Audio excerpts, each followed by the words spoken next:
السلام علیکم، زه یم سالار خان. تاسو اورئ انسان او علم. حضرت عیسی علیه السلام نزول. امام مهدي علیه السلام به لښکر ته د جګړې د چمتووالي لپاره لارښوونه کوي چې حضرت عیسی علیه السلام د دوه پرښتو په اوږو لاسونه ایښي، له اسمانه به د دمشق جامع جومات ختیځ مینار ته راښکته شي او غږ به وکړي، سلام یعنی زینه راوړئ.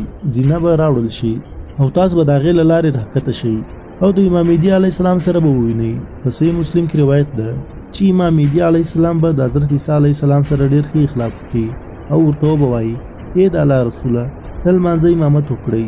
حضرت عیسی علیه السلام به ووایي: امامت ته وکړه، د دې لپاره چې په تاسو کې ځینې د نور لپاره امامان دي او دا د حضرت محمد صلی الله علیه وسلم امت ده. د دوی د امامت عزت الله تا ته دربښلی. بیا به امام مهدي علیه السلام لمونځ ورکړي او حضرت عیسی علیه السلام به د هغه د مقتدي په توګه لمونځ وکړي. د لمانځه د ختمولو وروسته به حضرت امام مهدي علیه السلام حضرت عیسی ابن مریم علیه السلام ته ووایي: ای د الله رسوله، اوس د لښکر اداره ستاسو په لاس کې ده چې په هر ډول غواړئ د جهاد فرض ترسره کړئ.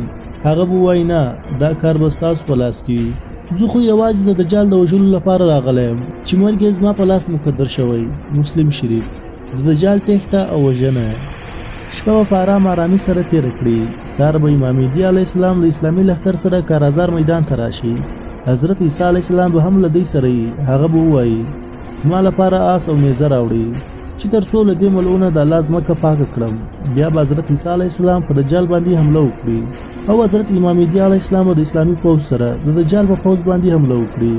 دا جګړه به بیخي ډارونکې وي او د خپل د ځان له پروا پرته به مجاهدین په بېرحمۍ سره د دجال له پوځ سره جنګېږي. په مسلم شریف 400 کې ده چې په هغه وخت کې به د حضرت عیسی علیه السلام ساده خاصیت ولري: چېرته به دجال رسیږي، ستاسو نظر به هم هغلته ورسیږي او در کم کاپیره پورې چې ستاسو سر ورسیږي هغه به هغلته له خاورو سره خاورې کیږي.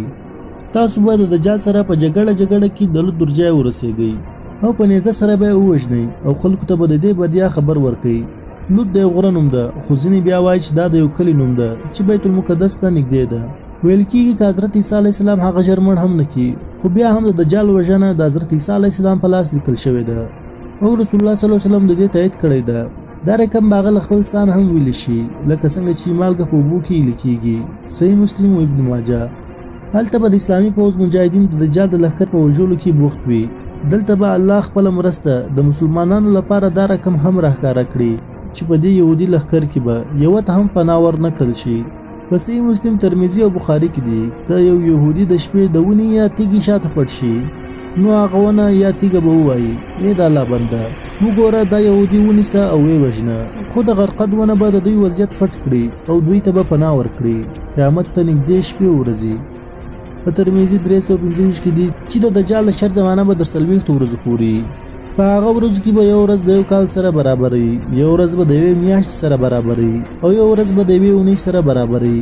په ځینې ورځو کې به د اوږدې ورځې د دجال د کړنو او د هغه د تعویض له امله به احساس شي، ځکه چې هغه لعنتي به وغواړي لمر ودروي، نو الله تعالی به د خپل ارادې او قدرت سره د ده په خوښۍ سره سم لمر ودروي. صحابه کرامو د رسول الله صلی الله علیه وسلم نه پوښتنه وکړه چې کومه ورځ د یو کال برابروي. په هغه ورځ کې موږ د یوې ورځې لمونځونه وکړو که د پوره کال لمونځونه وکړو. رسول الله صلی الله علیه وسلم ویلي دي چې اندازه ولګوئ او د یو پوره کال لمونځونه وکړئ. شیخ محی الدین ابن عربي ویلي دي د هغې ورځې انځور په زړه کې داسې راځي چې په اسمان باندې به یو لویه وریځه وي او کمزور رڼا چې په عام ډول په داسې ورځو کې راځي هغه به په ډېر وخت سره په تیاره کې بدله نه شي او لمر به هم په روښانه توګه نه شي ښکاره. نو خلک به د شریعت له لارې او د اندازې نه د لمانځه د وختو لحاظ کول پابند دي.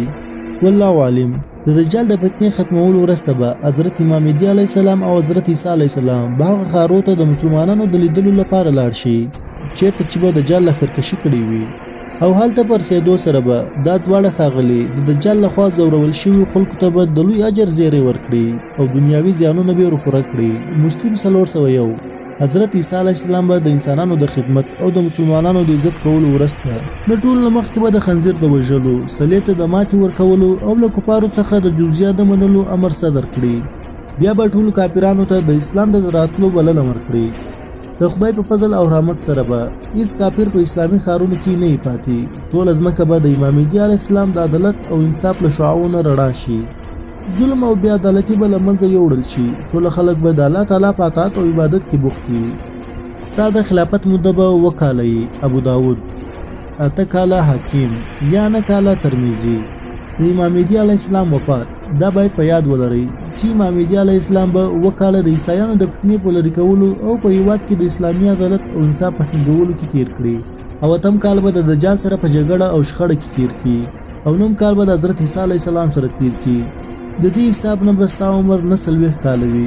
له دې وروسته به حضرت امام مهدي علیه السلام وفات شي او حضرت عیسی علیه السلام به د هغه د جنازې لمونځ ورکړي او قبر ته به یې ورښکته کړي.